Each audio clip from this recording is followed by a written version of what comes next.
So good morning everyone and welcome back over to Disney's Animal Kingdom. Today our adventures bring us over here for a little morning adventures. I'm actually coming over here with my parents and my little sister today, getting them in. We're going to be going to do as much as we can this morning. I do have to leave a little bit earlier than them, but we are going to see what can we get done. I was going to make this a rope drop video, but we are about 35 minutes after rope drop, so it's just going to be a morning adventures here at Animal Kingdom. Wait times don't look awful. It's like 35 minutes for the safari, 5 minutes for expedition, 5 for dinosaur. So we're going to see what we can get done today before I have to get going. So if you haven't done so, make sure to subscribe to the channel, leave a like, and welcome to our adventures at Disney's Animal Kingdom.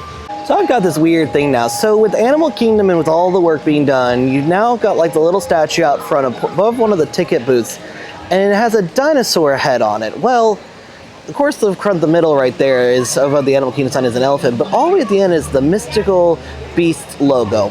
And we all know that we kind of accepted that the Mystical Beast is kind of going with the Pandora theme because of the Mystical Beast, but with Dino Land essentially going away, this now becomes obsolete because you're doing Central America. So I'm kind of curious if they will rebrand how Animal Kingdom is. I just hope they never get rid of the mural that's right there though, because the mural that goes all the way across above all the ticket booths are absolutely gorgeous, and I think they were hand carved, so I don't know.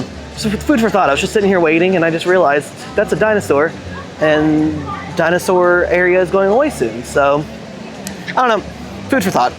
Also, I will be the one that will fight anyone that says that Animal Kingdom is either a skippable park nowadays or half-day park, because if you truly do everything this park has to offer, you can literally be here from 8 a.m. till 7 p.m. because you do have Pandora. Yes, that is going to be the longest wait you're going to wait for, but you have the safari, you have all of the animal trails, you have the Lion King show, the Festival of the Lion King, which is one of the best shows on property, you have the Nemo show, you have multiple things you can do throughout the day. So like, yes, there may not be as much because they are starting to work on Central America, but if you say this is not a park to visit on your next trip, you really are missing out. This is one of the coolest parks, it's one of the best designed. The only downside is it's also one of the hottest parks as well, because a lot of the heat gets trapped in those trees and the humidity gets really bad. So early mornings, late nights are usually nice. The only downside is the park does close at 7, and so you don't get kind of the cool nighttime views like a Pandora and stuff like that. This makes me laugh. So you see these two Guestulations cast member? They are currently wrangling up some of the balloons because the balloons are not allowed in the park. But when you have a balloon, it goes off to balloon daycare, and they actually give you a report card of how did your balloon do while they were in daycare. And actually it's probably one of the funniest things ever, because the fact that because you can't bring them in, they like to make sure they're held safely, and they give you a little report card. You're into Africa because we're heading into the village of Harambe to go do Kilimanjaro Safari. It's a 35-minute wait right now, so let's see how long it actually takes to get through the queue. Because sometimes the waits can be a little bit higher up, because when I first got here, it said 20 minutes, and now it says 35 minutes, but we'll see how long the line actually is. And Kilimanjaro Safari, 35-minute wait, getting in line right about 9 o'clock. So let's see how long it actually takes. I don't know what that Jumbo is, friends, my name is Ryder. I will be your safari guide here through the Harambe Wildlife Reserve. Just a few quick and friendly reminders. Please remain seated with your hands, arms, feet, and legs inside at all times. And please watch your kids. And kids, watch your parents, please. You never know what they're going to do. Now, if you look just up above your head, you'll see that animal spotting guide. Now, it's not totally accurate because it hasn't been updated since 1998, so it's much older than even I am. But it's usually pretty good. So look up to that if there's any animals you want to see out there as we head on in, starting in the Little Aturi Forest, which is home to some really well camouflaged critters. So keep a good and watchful eye out near those bushes, trees, and everywhere in between, because they can hide in plain sight. Like right by us on the right hand side, wearing those striped zebra party pants, that is the okapi. Although they share resemblance in their legs, they're not related. The okapi is the only living relative to the giraffe. We know that from their prehensile tongue, which means that they can grab with their tongue, but also their skeletal structure. That's a black rhinoceros. Yeah, now, hey, you know what? I wasn't the only one that got fooled by that. Got me really good. So that's a black rhinoceros, one of only 5 remaining species of rhino left on Earth. Sadly, they are endangered, with only 10,000 remaining. That's an improvement. In 2015, there were only 5,000. Though we've seen their population double in the last decade, we're still working hard each and every day to bolster their population to higher and much more sustainable numbers. Just in the brush right next to us, look at that, with those horns, That is the bongo. The bongo is a type of antelope with very different horns. They're slicked back. That allows them to run through the trees and the brush without getting caught on anything, like if you made a car more aerodynamic. You can see a close relative of theirs just to the left of them. Without those horns, those are the greater kudu. We know that these are female greater kudu because they don't have horns, only the males do. And they only travel in gendered groups, so you'll only really see female greater kudu in this area. Oh my god! Yeah, he's a cutie. He's so cute. So part of the Maasai giraffe family, who are the tallest giraffes on Earth. They can grow about 16 to 20 feet tall. And just like the okapi we saw earlier, they have a prehensile tongue. If you look down at your arm and look from your elbow to the tip of your fingers, that's roughly the size of their tongue. It's about 18 to 22 inches long. It's kind of disgusting. Yeah, it's okay to say that. It also seems like these giraffes listen to too much Elton John because they do everything while still standing. When they sleep standing up. And when they give birth standing up. Those babies will actually drop 6 feet at birth. Yeah, kind of a crude awakening. Pretty cool they get to experience Tower of Terror the moment they're born. The mom, I believe, is all the way across. Yeah, she doesn't care. Yeah. Over on the left-hand side, the Hartsman Mountain Zebra. They're a very distinct kind of zebra because their stripes don't fully connect underneath their belly, leaving them with a very plain and white stomach. They also have a fold of skin underneath their neck that's known as the dewlap, which helps self-regulate the animal's temperature.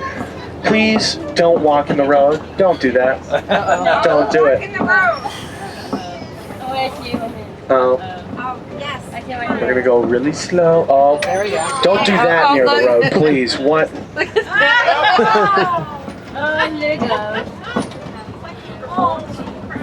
Bye, buddy. Hope you find your dad.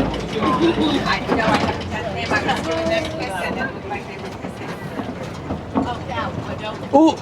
Oh my goodness. That is just, I don't even know. I don't even know what to make of that. He's very cute. He is very cute. And a little erratic this morning.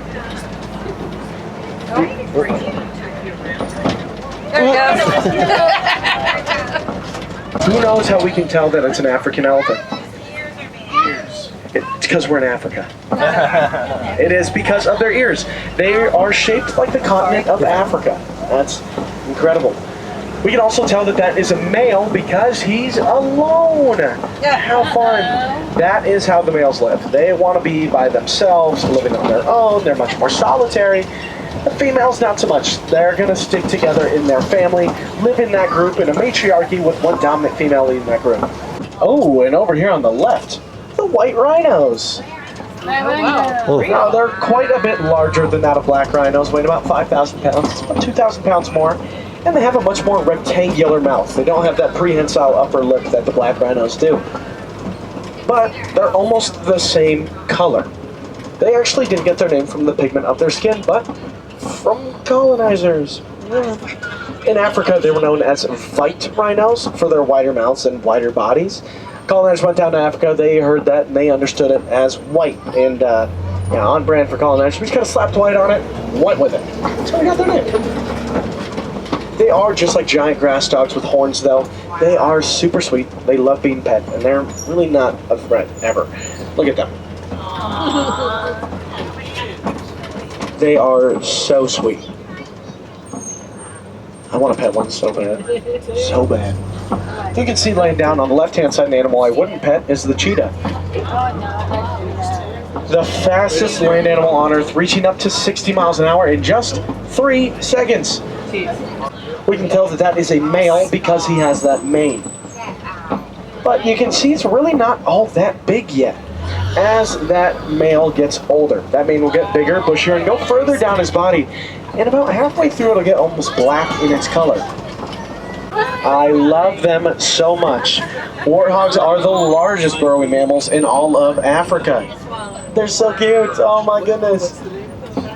Now, of course, many people know them as Pumbaa. Pumbaa actually translates to foolish, which in their case doesn't make much sense because warthogs are so intelligent. They're known to track their predators' hunting habits to see when they're most active in hunting, just when they're asleep. That's insane. I can barely wake up to an alarm, so the fact that they can keep track of that and wake up when they need to, that's incredible. Look at them. Hi. Oh, hi, pretty. Oh, my goodness. Oh. So it was about 35 minutes on the dot for waiting for Kilimanjaro. We got off, it's now posting 50. I can see why. By the time we came around, they started actually opening up some more of the queue.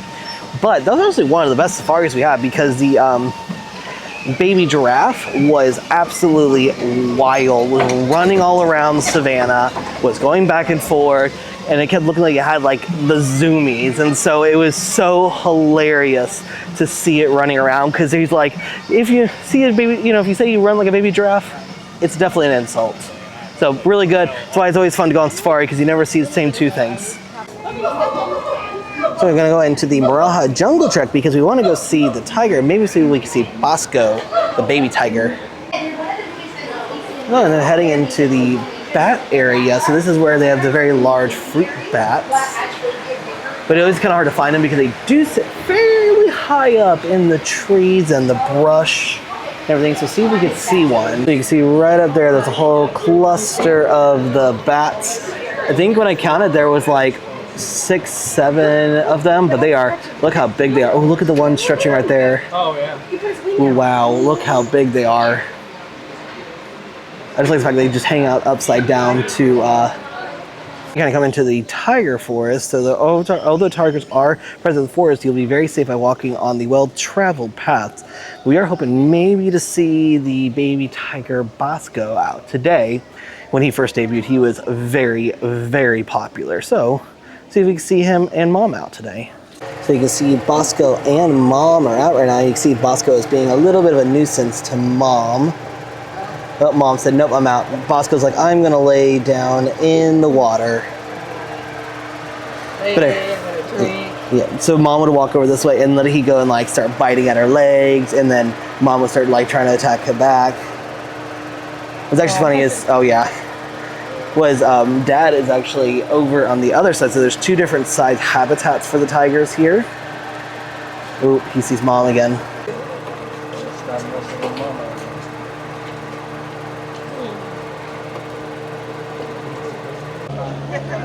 Oh my God. Oh.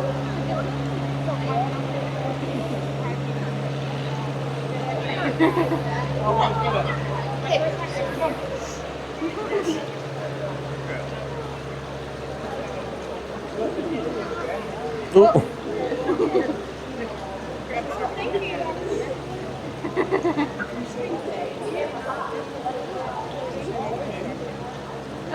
Ooh. Oh,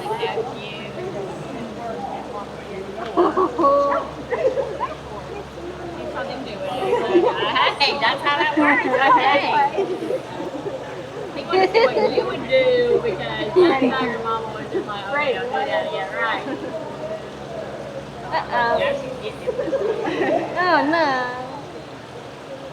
Honey, baby. Oh no.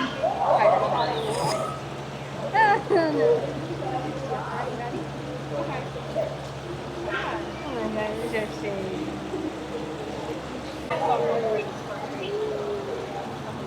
Oh my.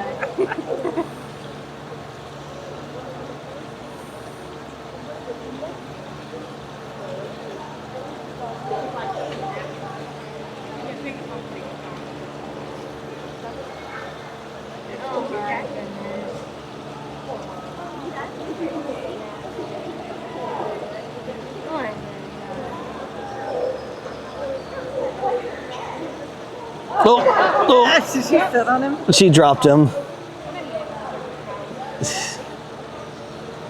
Oh my God.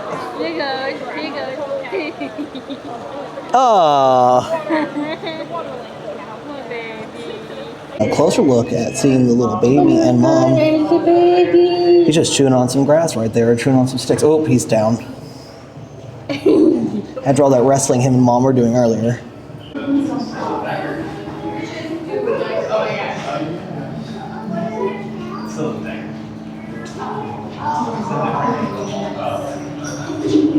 So like that was a lot of fun because we went through, got to see the Komodo dragon, got to see the bats, but also got to see Basko, the baby tiger, which I said is really not baby, it's more toddler age. But like that was really nice because we got to spend about 30 to 45 minutes walking through that. We have only done one ride, and in reality, I need to start looking to potentially leave. So it tells you that even though we've been here a little bit around 8:30, 8:45, we've only done one ride and one trek. We still have done quite a lot and seen quite a lot. So that's why I always say, depending on what you're looking for. If you're just looking for rides, yes, go to Magic Kingdom. But if you're looking for an experience, coming to Animal Kingdom is a lot of fun because it's cool. You get the different trails. You got the Lion King, Festival of Lion King, lots of great food. This park is probably one of the best food places at Walt Disney World when it comes to the theme parks because you got like Yak and Yeti, the sit-down restaurant, which is amazing. You have Flame Tree Barbecue, one of the best quick services here. You have Satuli Canteen, another fantastically great quick service location. And then you do have some really good rides like Expedition Everest. You have Kali River Rapids for the hot days, Flight of Passage of Pandora. So there is a lot to do. So really take your time and see what there is to do at Animal Kingdom because I don't think this is a skippable park anymore still. Plus, one of the big things you have to remember with Animal Kingdom, there is going to be a lot of new things coming. You have Dinoland USA is going to be turning into Central America, and where it used to be, It's Tough to Be a Bug, will become a Zootopia show. So there is a lot of new things still to come to the park, lots of things always happening. Plus, you got Doug and Russell who are just dancing the day away. See, what the downside also is we didn't get to ride Expedition Everest. Didn't go to the Gorilla Fall Trails, which also has another baby. So there are a lot of babies right now at Animal Kingdom. Didn't see Festival of the Lion King. Didn't see the Nemo show. So like, if you come in with the idea that you're just wanting to do rides, I can understand why you say it's a skippable / half day, but you'd be missing out on a whole experience that is Animal Kingdom. And so that's why I always re-emphasize all the time, this is not a half day park. This is not a skippable park. You got to come and do the stuff here because the stuff here, honestly, something you'll never find at any other theme parks around the world. And I know everyone's like, it's just a glorified zoo.